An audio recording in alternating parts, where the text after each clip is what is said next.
you know, he's pretty much permanently there for a team fight, which is really strong. And I guess he must have had some talent switch arounds. I didn't play him pre the talent changes, so I don't know too much about what changed. But now he's looking good, and he feels good when you play him. A little immobile is my only comment. Like I might say because of that immobility, tier 3. Like Rhaegar has his passive, which, you know, he can basically mount his wolf, turn into a wolf while in combat, even while getting hit, and just run away from people because he just gets that extra movement speed. Whereas Uther is gonna die, kind of, if he gets caught alone or caught out at all. But yeah, maybe tier 3, decent. I'll say, sure, Zuna, I'll take your opinion, tier 2. Vala, she is now the top rank. Like in my opinion, she's always been the top attack damage character, like range damage dealer, AD carry kind of role, ranged assassin basically, because she has ton of mobility, super flexibility in a super damaging ult or a devastating stun ulti.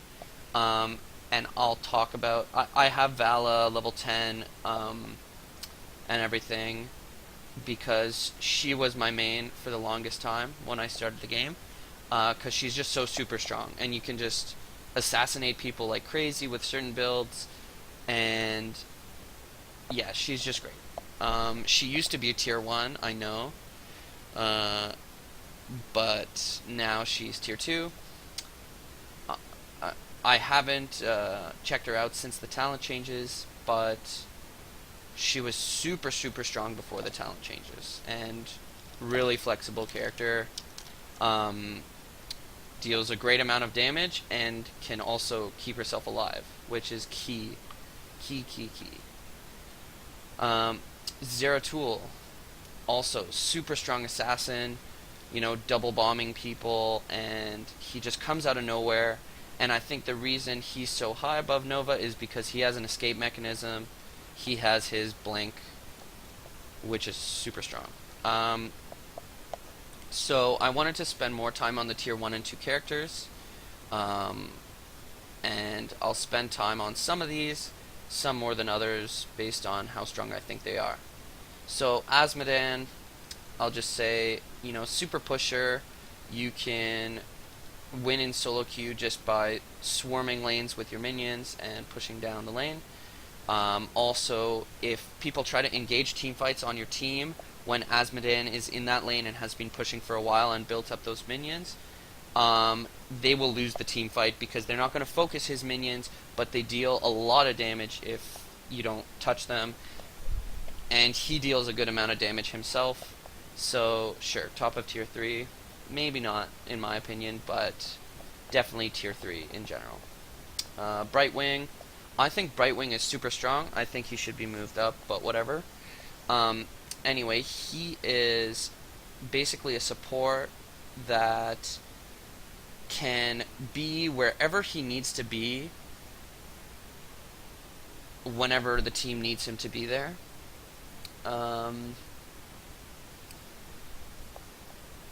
And yeah, that's just super strong, and he's constantly AoE healing the whole team for just using his skills. If you get a certain talent, basically using every basic one of your skills, which you're going to put utility on every skill. Like basically, if you turn them into a sheep, they're going to take extra damage. Your Q is going to slow everyone it touches, and he becomes such a utility heal bot that he's really, really strong, in my opinion. Also, he can interrupt ultis by turning people into animals. Like he's really good. Really, really good. And he can be anywhere on the map that he needs to be. He can be split pushing a side lane, and then if a team fight breaks out, it doesn't matter that he's in the bottom lane and the team fight's in top. He's going to get there. Jaina is a really strong assassin. She has a little bit of a mobility problem, but she also has access to the ice block talent, which is exceptionally strong on her. Um, so definitely tier 3. She also has a lot of survivability talents, so she can just put out so much damage, like insta-kill people, and excuse me, and stay alive. So that's why she's good. Really good assassin. Keeps the whole other team slowed usually as well. So if other people on your team have access to the deal extra damage to disabled characters talent, it's really good with Jaina because they're always slowed, like pretty much all the time. It's called Executioner, I think, or at least the skill icon looks like Execute from WoW, if you know what I'm talking about. Kerrigan, I think she should be higher. She brings so much utility, damage, and like catch potential to a team because she can combo. If you get good with comboing the pull stun, where they get pulled, like you lay your stun because it's a bit delayed, and then they get pulled on top of the stun, you can just roam throughout the lanes, get people kills, and snowball your team like crazy with Kerrigan. She's super strong. And once you get the bigger stun later in the game, she what's it called? She brings a lot to a team fight because she can stun like multiple characters on the enemy team. Also, her ulties, depending which one you take, can either bring. I think you should take the AoE damage lightning ulti. That's my opinion. But you can also bring like a second, little ultralisk to team fights, and she deals a lot of damage and has a lot of disables and catch potential. So I think she's good. I think she's better than tier 3, to be honest. I haven't looked at her talents recently though, so I don't know which talents she gets. We'll see. Muradin, also unkillable tank and ton of decent number of stuns and decent bit of disable, so that's why he's there. He's just like a solid frontline body, pretty much. That's my opinion. Raynor, he's not as mobile as Vala, but he does have crazy duel potential because of his passive, where if he gets to low enough health, he'll just heal like crazy. So no other AD carry can duel him. Like Vala can pretty much not even duel him. He'll win. It's just that he, in a team fight, if he gets like, thrown back by Diablo or something, or hooked by Stitches, he can impale the enemy team backwards away from him, but he doesn't really have a way to quickly get away or save himself, which Vala does. So, and he also has really good ults. 2 really good ults. I personally like the Hyperion a lot better because it's not killable and it's not interruptible in any way. And it also doesn't rely on you being alive to micro the Banshees. But I've seen people who are super good with the Banshees, and they do better with the other ulti. So, also, it could somewhat depend on the map you're playing on. Like, if you're going to be fighting a lot in small spaces, maybe the Banshees are better, but if you're going to be pushing down lanes more and, fighting with minions and towers all around, the Hyperion hits everything in its range, so it's kind of better for pushing down lanes because it'll hit all the structures, all the minions, all their heroes, so you're getting a lot more damage out of the ulti, whereas the Banshees one, you're just getting the targeted Banshees, but if you're in these small fights, like for example, on Ravenlord map, whatever it's called, you're constantly having little small team fights for the the charging sailor.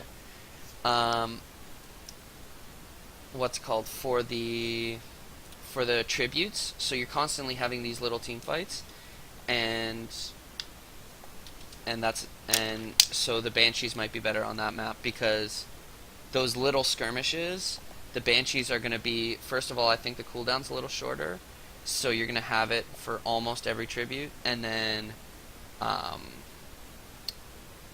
it also doesn't move around. It'll just shoot the enemy heroes, and it might do more damage in that situation. Sonya used to have crap talents. She's gotten a lot better talents, and that's why she moved up a lot. Yeah, that's all I have to say about her. When she takes her ulti improvement, the Cataclysm, that basically is like Jarvan's, that keeps people in. It's really good, and it's even good with just the stun jump earlier. It can get her in and out of dangerous situations and all that kind of thing. And she has a decent bit of sustain and good catch potential, so I'd say bottom tier 3 is probably where she should be.